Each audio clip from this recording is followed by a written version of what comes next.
G'day there, Cygnets and Swanlings. 2012 Premiership player Nick Smith here. It's my pleasure, as always, to introduce a bevy of bloods, a fan podcast of the Sydney Swans Football Club, brought to you by Noddy and Stevo, a pair of red and white tragics. So pop on the kettle and settle in as the boys had an in-depth chat about the Swans' last game, the Swans' next game, and a little bit about footy too. This is Nick Smith signing off until next week's episode. But in the meantime, remember, be good to your bloods and they'll be good to you. Welcome back to A Bevy of Bloods. I'm your host, Noddy, and today I'm joined by Chris. G'day, Chris. How you going, mate? Good, Noddy. Good to be here, mate. How you doing? Oh, yeah, good. Thanks, mate. In this episode number 30, we're going to be reviewing the Swannies' round one game. So fluff up your tail feathers and settle in for a bit of a yarn about our beloved Bloods. Last Saturday night, our Sydney Swans defeated the GWS Giants by 20 points with a final score of 17-10-112 to 13-14-92. All right, first impressions, mate. What do you think of that? Look, first and foremost, it was amazing to be at a game again. The energy was insane. The Swans fans were rabid. It was really wonderful. Loved it. Had a great time. In terms of what was on the field, defensively, we looked a bit rough, but just good to get the win, I guess. A couple of the fellas on the field, Gus Bus really impressed me. Great to see Paddy out there again. And, of course, the big story buddy never stops to entertain whatever way he does it. What about you? Yeah, that's right, mate. So Derby 23. I guess Buddy number 23. It wasn't meant to be. The focus was on him, but it ended up playing out a different way. But nevertheless, it was a very tight, fast-paced game. Both sides going goal for goal at times. First half, Giants, I think, had the edge in clearances and possessions. As you said, we were a bit loose on defense at times, but we tidied that up in the second half, and then we had a bunch of stars step up and kick us home. I agree, mate. Great vibe in the crowd. Hoodoo Gurus, they're still rocking it, aren't they? No. The weather held off. There was a bit of spitting rain for a bit, which I was glad that it held off because it was our little pluggers, my new son, his first game, and him and mum did very well to make it through to the end of the night with a boisterous cheering crowd of the Swan zone, which I felt like kind of a home game for the Swans. But anyway, we'll look at that going forward. Look, the wait times in the bar was ridiculous. I missed probably 20 or 30 minutes of game time just getting a round of beers. I don't know what's going on there. Anyway, so we've started season 22 in 6th place, which is where we finished up at the end of last year. We also started the year with 3 scores over 100. So here's hoping we can continue that attacking prowess. All right, mate, key takeaways and a few stats. What did you see? How'd this one play out for you?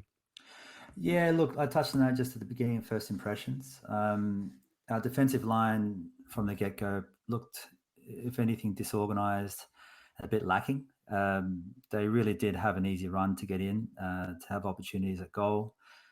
I am the eternal optimist generally, but I saw some things that kind of made me quite concerned. At the end there, I think they kicked 1 and 4. So if they, made that 4 at the end there, that would have been a totally different game. It would have swung in their favor pretty easily. They had plenty of good shots at goal, and we didn't really make it too hard for them. Joey let up a bit of a shocker right in front of goal, and I don't know how he missed that kick. God knows how that happened, but that was a total savior. That could have been a massive momentum changer. So that was a bit concerning. I think the Smalls on their side were really, really doing a number on us. So I'd like to see what we're going to do in that start. But generally, though, some fantastic things to talk about. We'll talk about Florin in a second, but he had a career best game. That was just brilliant. And Heaney out of the middle looked fantastic. Look, what is he? He's a rugby boy, isn't he? He's a league boy from Newcastle, really, out of Cardiff. So him being in the mix of things, getting all dirty and tackling guys a couple feet in front of him is probably real natural. So this might be a really, really smooth transition for him because he looked very natural very quickly. I guess the other thing I'd probably take away from this is, do you reckon that Davis maybe has given the competition the formula for stopping Buddy? Because he had his number. He wore him like a pair of dirty underwear. He was all over him. and really made a big difference to him. And then thank God Parker rocked up and just made that difference. So, yeah, quite a few things I saw out of that, but just generally probably the defensive line got me some concerns. Yeah. Yeah, Parker certainly didn't get the memo that it was Buddy's day, did he? No. He was like, I'll kick 5 here, thanks. No, he lost that memo for sure, yeah. Overall, I think the coaches touched on this. The stats were quite close. There was nothing that really jumped out. I think it was uncontested possessions by the end of the game where the Giants had maybe 20 or 30 more, but it didn't really matter because, especially in that first half, basically inside 50s, disposal efficiency, inside 50 efficiency, were all even. As you're saying, some of their small forwards, Bobby Hill and Dan Lloyd, they were really running amok, and they had us, it was looking messy at one point. But I think when we shored up the D and we made, although there was still some very sloppy tackling from some senior players in the second half, we'll put that down to the first round Blues.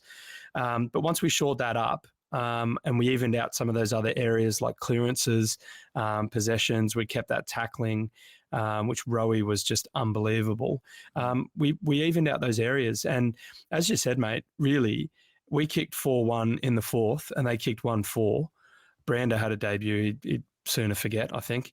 But yeah, if they'd kicked, maybe even half of those, then there would have been pressure right until the end of the game. I mean, I felt like that pressure was there anyway, but it could have been a very different story. But it just goes to show that the games between us are pretty, us and the Giants, they're pretty close and they're pretty exciting affairs. But I'm glad we got on top in this one. I'm glad, like going to your point about Phil Davis, I'm glad that we are not relying on Buddy. And we've been working on this for a couple of years, but either way, we had to fight back into the game, which we did. The next generation of stars continues to stand up. We had multiple goal scorers, multiple avenues to goal, and then once our defence sorted themselves out, we did pretty well. We intercepted well. We're going to touch on the McCartan brothers and how good they looked, but look, it was a pleasing effort. It was a great way to start the year. One other thing I will add.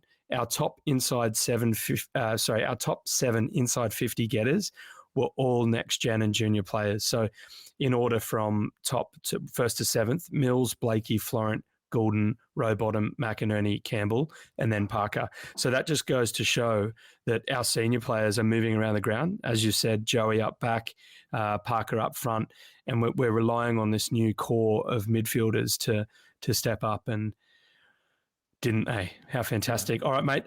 What were your favourite? On that point there, Noddy, like the top 7 inside 50 getters, all those new fellas, and this is not a once-off thing either. This is some of a consistency that we're seeing in our team, what the team needs to do to stay competitive. And that's what young players arguably don't do, right, is that they don't stay consistent game to game. And that's why it's kind of tricky to build them. So, but immediately, Gordon's on his second year. The guy looks like he's playing for 10 years. He looks like a 250 gamer.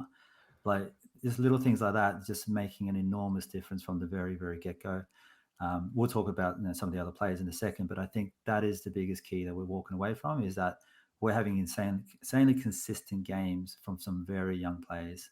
And round one, right off the bat, we see it again, and it's very exciting.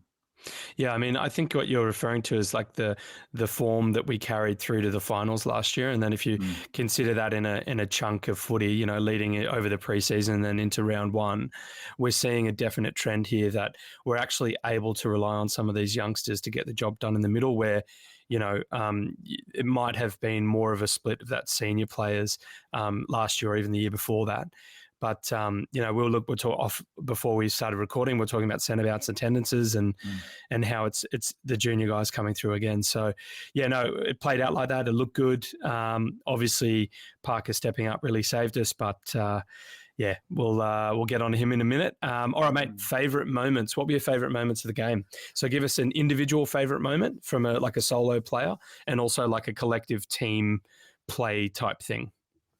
Yeah, look, I dare say, what can I say about Parker? I mean, he was unbelievable, like all over the field, just kicking 5 goals under that strain. And they weren't cheap either. He worked really hard to get them. He was in the right place at the right time. He's running at the back of the ball in order to get that mark. He really put his body in the line and just made it all happen. Gave away a couple there, which I'll talk about in a second, but just a captain's effort by a captain. I mean, what's better than watching a captain goal when your team is trying to change momentum? Nothing. There's nothing in the game better than that. The only thing that comes close is probably watching a ruckman try to kick a snapshot or something. That's hilarious. But a captain's goal when you're trying to swing the momentum your way is probably the most exciting thing in AFL.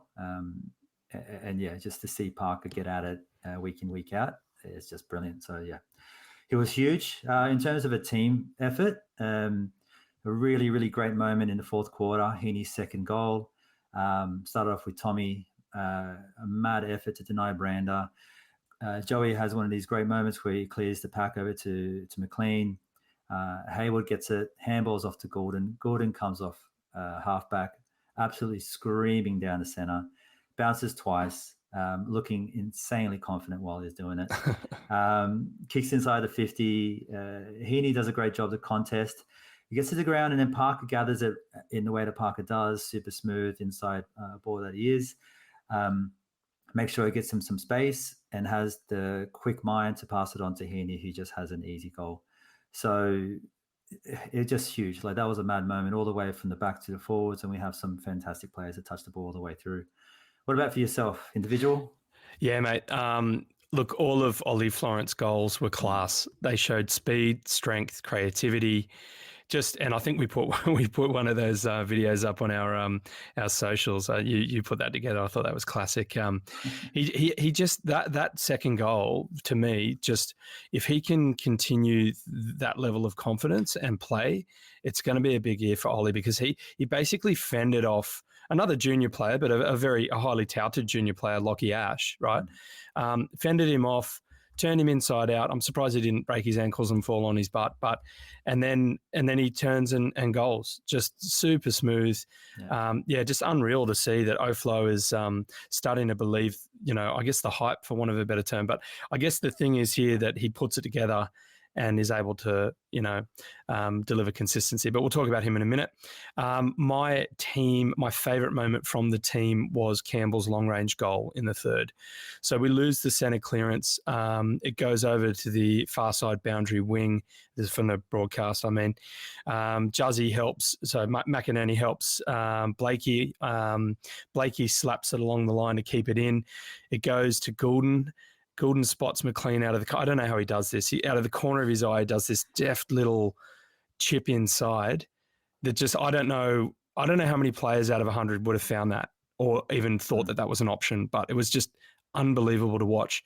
Anyway, McLean, collects it smoothly, handballs off to Juzzy, who's still there in support, showing his running prowess.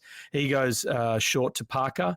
Parker switches to the short side of the field to Dill Stevens, who runs onto it and then has Campbell running along to the side of him, handballs to Campbell, and Campbell bombs from about, 52, 3, 4, and it clears. I think it hit the boundary fence. So it was a massive kick. It was probably like almost 60 metres in the end, but I just thought that was beautiful again, that we lost the centre clearance and through hard work and a few moments of brilliance came back and got the chocolate. So I just love that moment. But that was huge. And that's not the first time Campbell's shown his leg. Like he's got a fantastic kick on him. And that was, he almost kind of felt like he'd had it from the beginning, like the way he just came off his boot. Yeah. It was always going through the center. It was just a perfect kick. Absolutely. Like he just sort of had a bit of confidence about him. And when we've made a lot of, spoken at length from the end of the trade period last year, how we lost, Dawson, who has a beautiful left kick. But, we're blessed for beautiful left kicks at the moment. And when you see stuff like that from Goulden and Blakey and, and Campbell, and even Dill Stevens has got a lovely kick, these guys are all lefts. So, I mean, there's plenty more lefts. There's probably another 6 or 7 players that I haven't mentioned there. But, the future's bright. And, I mean, he's a mid-forward. That's the other scary thing is Campbell's being played out of position. But, it's all ahead of him, So, I don't know. It feels good. It feels good again. I mean, it's always feels good to be a Swans fan. But it feels even better when you see these young guys doing stuff like that. All right, mate, up next, we are going to be talking about the Bevies Best and Fairest. That's right, the ABOB medal. So this is our equivalent of the Bob Skilton medal. this week, our combined best three were Parker, Heaney, and Florent. So we've touched on them already. We're going to just round it out with a few more comments and stats, but we'll kick off with you, mate, with Parker. Yeah, look, once again, the captain takes us out of a sticky situation. He was unbelievable. I think one of the major keys, we're all talking about his 5 goals because that's an easy stat to talk about because that's the game is offensive. But what we didn't pay attention to was the fact that he was tagging, or not tagging, but he was instructed to go over to Tom Green and just slow him down. Tom Green had already had 14 touches. From my recollection, something like 15 minutes into that first quarter, or like maybe 20 minutes into the first quarter. He was killing it. And if he continued doing that, he would have just taken the game away. And Parker's gone over to him, started slowing him down a bit, put a body on the guy. Tom's a very big boy, but so is the fridge. And I think a bit of that impact kind of made a massive difference. So Parker, offensively and defensively, did an enormous job of the game. Yeah, mate, you're right. 5 tackles. He's second for the Swans, beaten only by Rowie. 24 pressure acts, also second most by a Swan. 11 scorer involvements, not just kicking them, but creating them as well. Just sublime. As you said, a captain's knock. It was unreal. We needed it in the moment, and he stepped up. I think it was he kicked 3 or 4 of the 5 in that period from the third quarter to the fourth, when game was in the balance, and he really just stood up. And he's done this time and time again, but probably more from the middle. Less from the forward half, which is sort of where he's playing majority of the footy, or looks to this season. But yeah, look, just sublime, mate. You may have even used that word, I'm not sure, but he was just sublime. Like, he was kicking off his right and his left. These were all,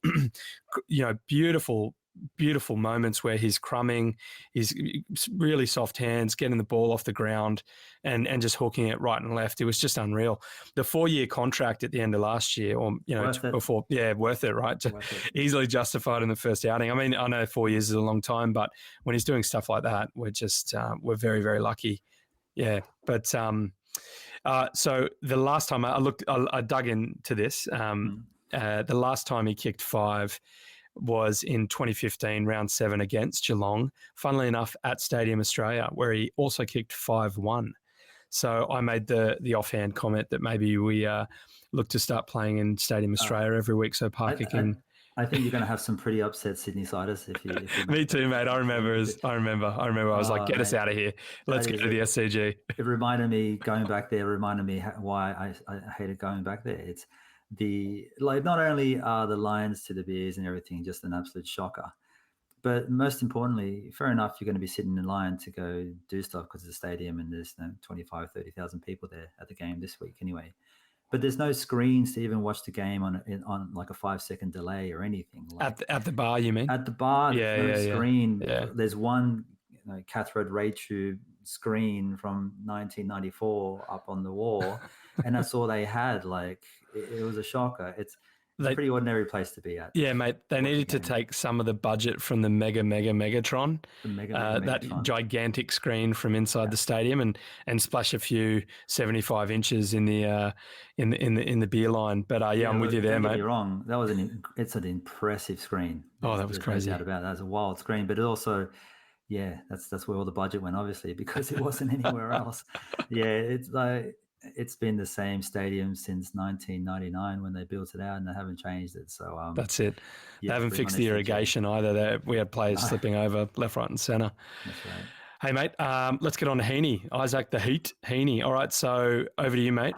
Yeah, look, the Heat was on fire. Yeah. What can we say? As he always is. Look, we know what he can do. We know as Swans fans, and I think the whole industry knows how good of a player he is just naturally. Yeah. He's got the gifts. The guy can kick both legs. He's got a great engine. He's becoming a smart football brain. He's hard as nails. But to see him switch into the mids and to be as natural as that was really great to watch. He still swung up the forward line to make some impact there, to have a rest. If he's going up forward to have a rest, like, look out competition. Like, the guy can take one of the best hangers in the game week in, week out. Just huge game from the Heat. I'm just so excited about seeing him with a few more games under his belt in the mids, because I really do think that he's a high chance for a Brownlow in time.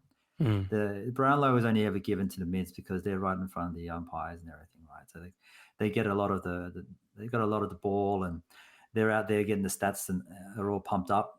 And the Heat has kind of always been this fantastic player the Swans look at and go, right, he's going to be an integral part of this win, or, he'll swing back and make sure that he gets that nice specky to, slow down the ball coming at the back. He's getting bombed, and he just reads it really well, reads the game really well. But now we're going to see him in the mids, racking up those numbers. I think the competition is going to start gushing even more than they are. I'm pumped. I love the guy. I can't wait to see more of the Heat. Yeah, awesome, mate. 3 goals from 3 shots. He had. So this gives you an idea of just how hard he runs. So, as you said, mate, like he's a mid resting, well, going forward, but he basically doesn't rest. Like, I'll have to double check his time on ground, but the guy, he spent like 60% of his time on ground in the defensive half, assisting. So he had 14 defensive half pressure acts. His efficiency wasn't great, but he had a stack of the footy, 25.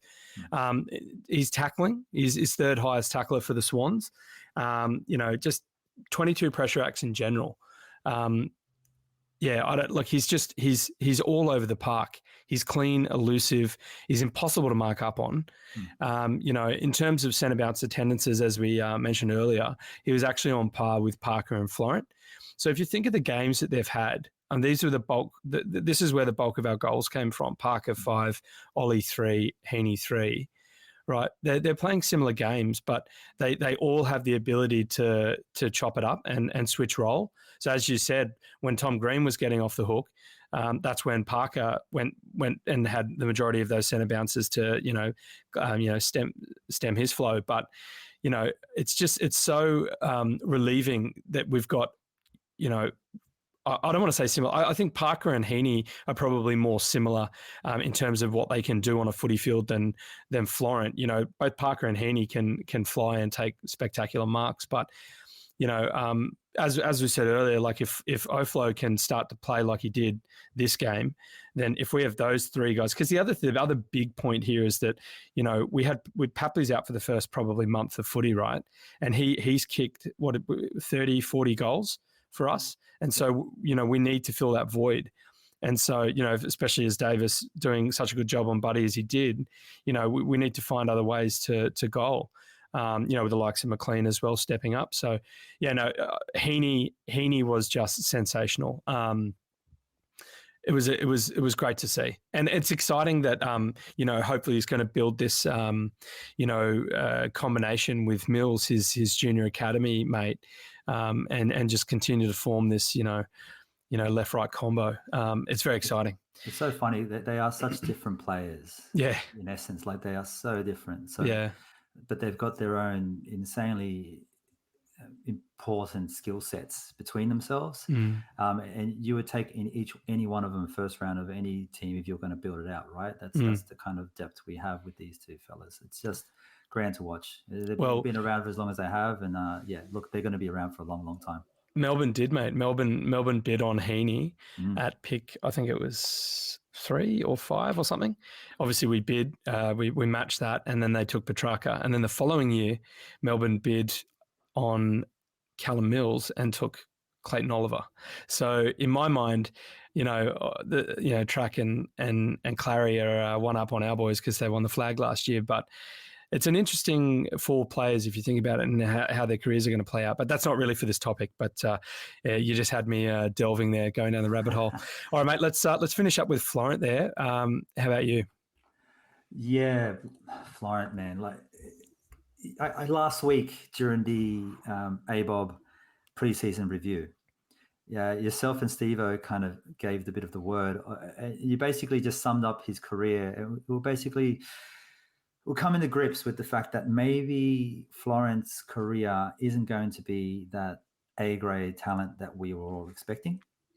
He'd had a bit of a quiet year the prior year. The year before that, had a decent year, but it didn't have any massive effect. But he was always quite dependable. He's got the speed. He's a smart player. He gets around. it's all good. But then this week, you guys did the same thing that what you did to Blakey last year. You were kind of calling Blakey out a little bit, and then Blakey comes out and has an absolute screamer after spending a bit of time in the VFL. And you called out Florent, and he's just come out game one, had a career best game. Like, I'd love to take some credit here, mate. No, I'm blaming Steve-O and you mostly for this one. But he looked just brilliant. And I kept thinking Jetta when I see him dancing around, the speed that he has, the way he jumps on the ball, and he goes like, he doesn't have that slinky lizard way of running, but when he starts going, it's the jets are on and he's off. Yeah, he looks faster than last year. I don't know what it is, if he's worked on his speed and his pace, or it's that he's just got that haircut that makes him look like he goes a bit faster. They all do, mate. I think that's why the speed's kind of kicked up in our game. They got rid of the mullets, apart from Blakey, obviously. Yeah, see, Blakey loves it. So look, the other thing I'd probably touch on is that looking at some of the photos to actually put onto this podcast, he has bulked up a lot. Yeah. He's much more muscle. He was quite a lean kid throughout the whole career, and he slowly put a bit of weight on and whatever. But this year he looks much, much more powerful. So I don't know whether that's a big part of it. They've got him on a different regime over there to just sort him out, but he looks the goods. Very, really, really good. Let's see how that goes for the next few weeks. But so far, so good. Very, very happy. Definitely, mate. Like, fingers crossed that fend off on Ash was bloody good. Well, we can't say it was Dusty like, but I mean, you can really, because it was that kind of thing that Dusty does. But look, same as Heaney, 3 goals from 3 shots. Oflo had 20 disposals going at 90%, so that's pretty great. He had a Swans high 12 score involvement. So, in and around the ball, scoring and helping others score. Best game I've ever seen him play. I really hope he can keep going. I think I read on the Mongrel Punt, so I'll give those guys a bit of a shout out. They were saying, and I understand that they went through and looked at all the history and the stats. They're saying that when Ollie Florent has 20 disposals, the Swans are I can't remember the percent, but basically when Ollie has 20 touches, we're 68% more likely to win. Also, we win 68% of the time. Whereas if he's under 20 touches, we only win like 38 or so percent of the time. I thought that was a fantastic stat that someone did their homework on, and I might have to double check that. But if it's true, then, I guess we want Ollie touching the footy a bit more often. I mean, or playing the game like he did. Yeah. All right. Well, that's the ABOB medal this week. We've got a few honourable mentions here, mate. Just because we had a bunch of really good players this week. Let's have a few comments on your honourable mentions. Yeah. Look, straight off the bat, Sheldrick. He looked very, very good, very natural. You can tell he's a massive competitor. He was throwing his head over the board any opportunity. It seemed natural to him. He absolutely is a see ball, get ball kind of character. The amount of times that he's within a couple of meters of the ball, it's his head going in first somehow, just to like rub over that ball and just to grab it out. And he gets his hands on it really well, and he's immediately looking to the outside to pass it off to someone. So I know the Gus bus. He was. I'm on the Gus bus. Yeah, I've got season tickets on the Gus bus. Yeah, nice. He just looks the goods. So I'm really excited about his future, and we're going to touch on it a bit later. But how he's not going to keep his spot in the side, which he may not, is going to be super interesting. So anyway, I'll leave that there. Yeah, mate, I agree. He looked very sharp. He actually looked like Parker. Some of the stuff he did out there looked like that, like exactly what Parker was doing on that day. Crumbing, beautiful hands picking up, and he almost kicked a goal, but it was smothered, I think, toward the end of the game. And that motion that he did, where he picked up that ball to have that snap-on goal, was just, it was Parker-like. And there's a lot to really like about him. And I'm the same, mate. I'm on the Gus bus, and be also if you're on the Gus bus going to the Amati party, but we'll have to get Amati back in, won't we? So that's fine.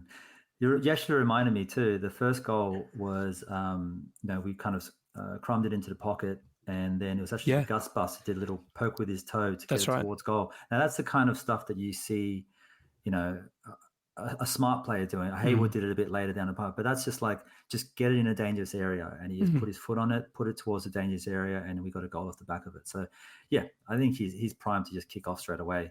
He's 18 years old. He's big enough to play. He's obviously competitive enough. I don't see how he doesn't play every week, but hey, Mm. let's see. There's obviously some growing he needs to do, but yeah, we'll let the horse go through all that. I actually raised him as the smoky to fill in for Papley, and I think I saw that as what, Wicks always plays his small forward pressure role, but then, Papley that can chop into the centre as well. I don't think Gussie had much time in the middle, but yeah, no, I see like, yeah, we're going to have to wait and see. But yeah, I mean, he did himself a lot of favours with that performance, but we'll wait and see. All right, my honourable mention, mate, was James Rowbottom. Rowie. What a game. What a game. He, in the first quarter, he had his hands on everything. He was tackling everything. By the end of the game, he had the most tackles for both sides. He was the only player to have double digits, right? 31 pressure acts, 16 in the defensive half. So there you can see that he and Heaney are working hard in their two-way running. They're pushing back. They're helping the defenders, especially when they needed it. As we both mentioned, our D had a pretty tough first half. So we had the likes of Heaney and Rowie pushing back, helping out, which is actually what Ollie Font was doing last year, funnily enough. Him and Juzzy, but so maybe they're switching that around. Anyway, Rowie had Swans high 7 clearances, so tied with Hickey. So yeah, just thought he had a wonderful game. And look, if we were choosing 5, he would have been my 4th, obviously. But apart from those boys, Errol, Lizard, and Paddy all had great games. Yeah. I think on Rowie there, I've been hiding him for quite some time. I think he's got mad talent. He's got a very high ceiling, this kid. Just watching him out of the middle for quite a while, he gets his hands on the ball and he has a great line out. I think you made mention in the preseason preview where you mentioned that you kind of need that halfback to kind of get to the ball and then pass it on to the ones who are going to use it better. And that's kind of his game. But then you also forget that he does have a pretty nice kick on him. Like I remember that game against the Cats last year where we probably shouldn't have won that game, where Papley had that beautiful kick to win the game and seal it in the last minute. Rowie kicked a goal from 50 out. Yeah, I remember that one. That went straight down the middle. Beautiful and he's done kick. that a couple of times. Yeah, he's a very good kick. So when we're talking about losing Dawson, I know you're a bit of a basketball nut. I'm actually a bit of a baseball nut on the side. And everyone, if you've seen, Moneyball, it's all like building out the statistics in aggregate. So we might have lost to Dawson, who had a very good, the best boot in the game right now, arguably. But we've kind of filled him up with a bunch of other players that also have very nice touches on the boot. So we may not have that one star player who's just got that blistering boot from the wing or the halfback to just put in the right position. But if everyone has a 10%, 15% better than average kick, half the team has that, then it just kind of it levels itself out. So I don't know, just little things like Rowie just having a mad boot, just getting onto the ball, and look at the names you've got here. You've got Errol, Lizard, like mad boot, and Paddy. Even he had some fantastic kickouts. Like I can kick 60 off a step. Like yeah, I don't know. Just we may have lost a Jordan, but we've kind of made him up in some other ways. Well, it's funny you talk about the loss of Dawson. I see the loss of Hewitt being immediately covered by Rowie. So, obviously Hewitt has got the, and he had a fantastic game against the Tigers, didn't he? So it was just like one of those moments where you're like, what have we done? Yeah. I actually, I loved Hewitt, like as a player, and, I just thought he brought a lot to our club, but, played out as it did. But, we obviously had players ready to step in, and Rowie really is that role. He's the tackling beast.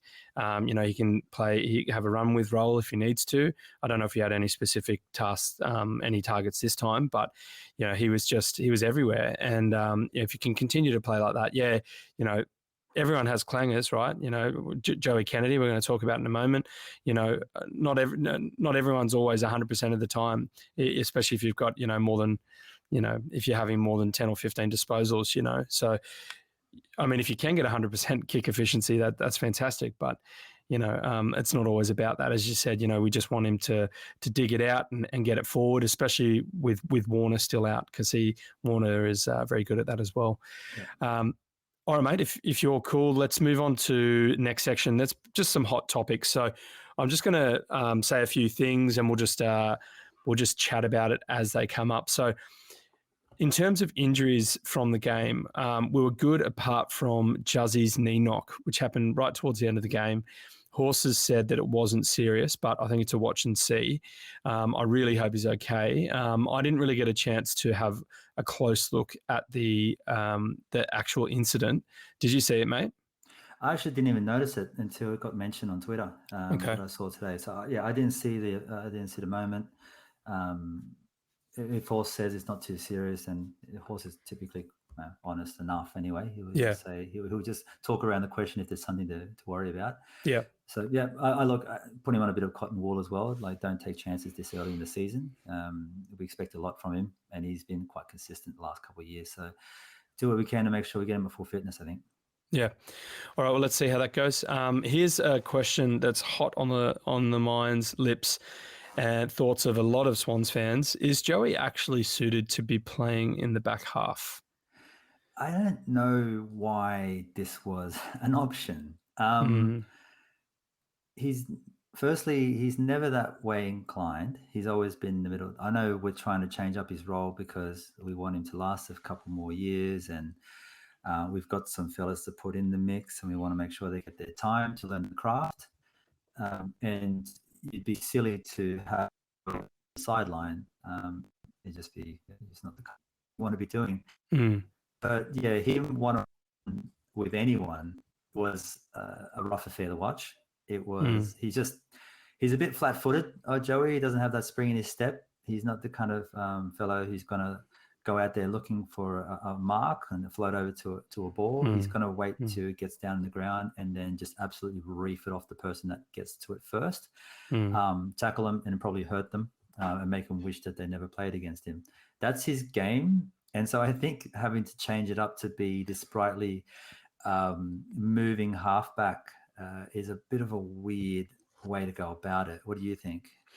Yeah, look, I understand that that's the play. Like it's pretty common in the industry now for, those the pillars of a midfield unit towards the end of their career to move to the halfback so that they can, provide some guidance on structures and also, just keep in the system. Let's think about our own club. Jared McVeigh is a very good example of that. At the moment, in another club, Pendlebury, he's moved from the midfield to the halfback. Very famously, Luke Hodge as well started on the ball, I think, and then moved to the halfback. And they're all excellent players, and Joey's up there with the best of them. I mean, this guy's on the precipice of beating two all-time records. I think it's in contests, contested possessions and clearances. I'll double check. I'll check that for next week. But, I don't think he's going to be getting them on the half-back line. But he's not really like a Macca or a Pendles or a Hodgie in that he's never really been one of those players that's had, time when he's had the ball. He's just been a beast, right? He just works it out and gets it forward. And, he's a bit like what Parker did, when we've needed him to step up and kick goals, he's been able to do that because it's middle and forward. I've never considered Joey an option for middle and back, but Horse was on the record in the press conference afterwards saying, he just needs some flying hours. So he specifically referenced Kennedy, Campbell, and McDonald. These three players just need some flying hours. So they just need a bit of time in the saddle. And he's confident that they'll all play the role that they need to for the club. So Joey's an amazing footy player. He's been such a leader for the club for, over a decade. You need him on the team. And you said it there. You need him on the park just for his experience and, his skills. But let's hope that he can find his feet and quickly because, I think a fair few Swans fans are a bit nervous when it gets in his hands on that halfback. But a couple of the players that you touched on there, so your McVeigh, your Hodge, your Pendlebury, they all have a similarity, which was they all had a pretty good boot. They had a good kick on. Yeah. Joey has never been really known for having a sharp boot on him, which is kind of a big thing you need as a halfback. You want to move the ball back to the sides, forward. You've got to snap that kick in really quickly and smoothly so to get a run on. So that's one thing that I think he's probably going to need to work on. You know what? He's never probably had to work on that to a massive degree because he's been so successful in that inside role. And he's been one of the best consistently his entire career. So maybe it's just a matter, as Horse is saying, just to need a bit more time to just kind of flavor him up a couple of skills that probably he's not spent a lot of time sharpening over the last 5 years, 6 years even, just recently. And we might start seeing a very, very, very tidy, smart player at the back there, which I really hope for. And I do genuinely believe it. But at the very moment, it's a little bit perplexing. Let's see where he ends up. Yep, fingers crossed, because I want him in the mix, obviously. I think most Swans fans do. Gussie, as we've touched on, very solid. Does he play next week or will he have the week off? Not to overload. I think he has the week off, especially if you've got Chad coming back. I think he needs to step off. But again, he's probably the first in line to take a role back in any pressure position. If we're trying to find a player to put pressure in the forwards or the backs or in the mids in any way, shape or form, I do genuinely believe it's probably him in the short term until he gives us or someone else gives us a reason why it shouldn't be. Yeah. All right. How far away is Laddams, or do we keep rolling with the Hickey-McLean combo until, it doesn't work? Because it really worked against the Giants. Yeah, I mean, I have to ask you, like, what... I know you were quite big on Laddams to bring him on. I thought he was a lock for round one, mate. Like I was confused when he was sent to the VFL. I thought maybe I think we were talking to Steve-O, the only reason that they would maybe think of doing that is to just get him a whole game in the ruck. But yeah, so then that's why we were saying like maybe he was a close contact, but we don't really know. It's conjecture. But obviously they've given McLean and McDonald first dibs, and McLean in the ruck is more than capable, as is Amadi. So maybe it was just a matter of that, and they've taken McLean. I think had a very good game as well. So maybe Laddams needs to wait a couple more weeks. But well, look, one thing I do see with McLean is that he is a massive competitor. Yeah, he really wants to get stuck into it.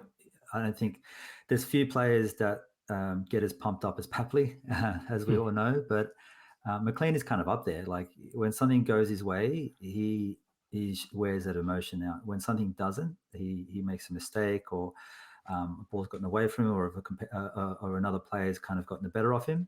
He also shows that too. He really wants to win at every single contest. So that's the kind of player you want, especially from a young player. You want to see that hunger.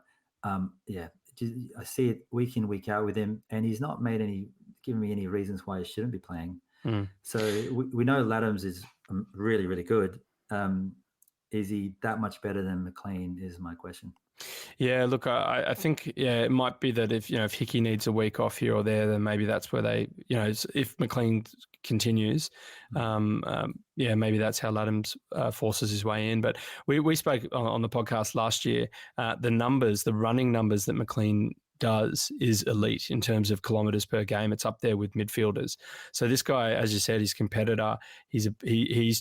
He works really, really hard. So, a guy like that is going to be doing everything he can to keep his spot. So, we'll wait and see. So this sort of brings all these questions together, mate. If Lloyd and Chad have been announced as locks to come back in, who goes out? We've touched on a few players here, but, if let's say Juzzy's okay and he's in and we've got to make way for two players, who do you make way for? Yeah, look, if the Chad comes in, I think Sheldrick just needs to sit it out. Not because he didn't play well enough, but I think our best team is probably him out, Chad in. Yep. And with Lloyd coming in, I think that's the harder question. I mean, who do you take out? Like a Cunningham? Like he's consistent. You don't want to take him out of it. He's in the leadership group, and he's a leadership group. He's a little bit of a general out there. He's always talking. Him and Rampy work insanely well together. Like, do you rest Campbell? Do you Campbell a week off as well? Yeah, he took or Stevens so much time maybe off last year. Yeah, Campbell did, and he deserves to be on the pitch because again, he's made no reason. He's never given us a reason why he shouldn't be on the field every single game. Maybe Stevens. You don't rest Joey, do you? Not in round two. you don't rest Joey around too. All right. You don't. Especially against the Cats, because he knows that team inside out. I think he might even flow into the middle to just give him a bit of help. Balance out the seniority, because the Cats, obviously, they've got a very experienced list, and I think it was like a third of their, or maybe even half of their list are over 30. So, we need experienced players. Yeah. Yeah. No one can run with Paddy Dangerfield, but you need someone to have a body on him to slow him down in some way before he's touched the ball. And I think, guys like you need him. You need Joey in there to do that. The other thing is Colo Reardon was the med sub. He wasn't used, but he's obviously in the mix there, and he can play that role of the halfback and probably at a pitch head into the midfield. Not that he's really known for that, but he must be in the mix as well. All right, we're going to obviously announce on Thursday, but I'll explain that in a moment. One last thing, mate. Can Buddy get 4 goals against the Cats? I don't want to disappoint Swans fans. You don't want to disappoint yourself, mate.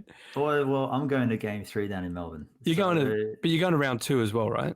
Yeah, I'm going to round 2. So I want it to happen at the SCG. I want them to kick 4. I want the 4th one to be 5 minutes before the final bell, and so we all can just run on the pitch and just have the best day and just give Buddy the kind of respect from the fans that we can. But I just don't see it. I think it's going to be a bit of a struggle. What about you? I did too, mate. Like, I was really hoping he could kick at least 2 against the Giants, and then that way it was probably, more likely. But you never know. Buddy could just turn it on, and he's the greatest showman. So, I mean, I'm hoping that it happens next week, because I don't know if little Plugger and my missus are going to make it through another evening of late night footy with a 9-month. But so I'm selfishly hoping it happens at the SCG. But like, if it happens down in Marvel, that's where it happens. And I'm glad at least one of the members of the O'Reilly rabble in your good self will be down there representing.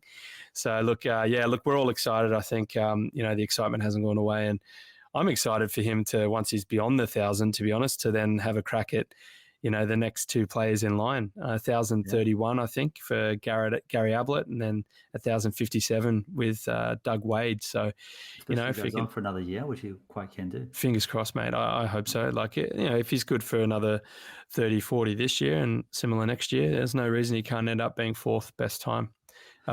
Best all time. Well, question, I guess, for yourself. Yep. Despite the fines, despite the threat of charges or whatever they decide to do, will you be running on the pitch no matter what?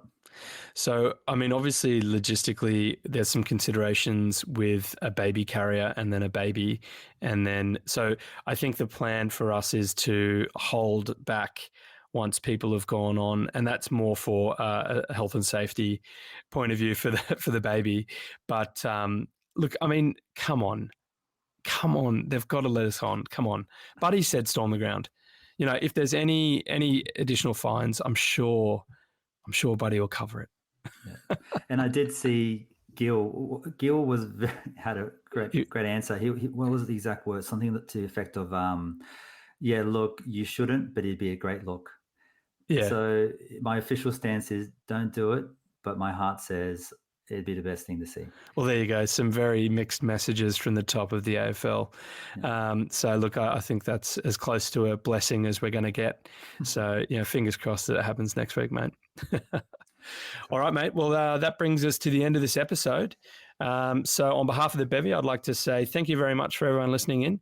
Tune in again on Thursday night on our socials for our team selection announcement reaction, and we'll have a preview up there as well.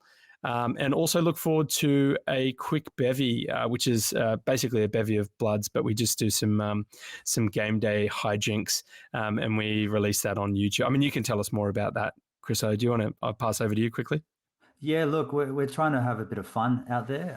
We get to meet a lot of really cool people along the day. It was at Fraser on Saturday. We got to meet Fraser and Andrea, yeah. Fraser and Andrea, and actually bumped into Fraser in the toilets, and I said hello, which was a half awkward moment, but also very, very riveting at the same time.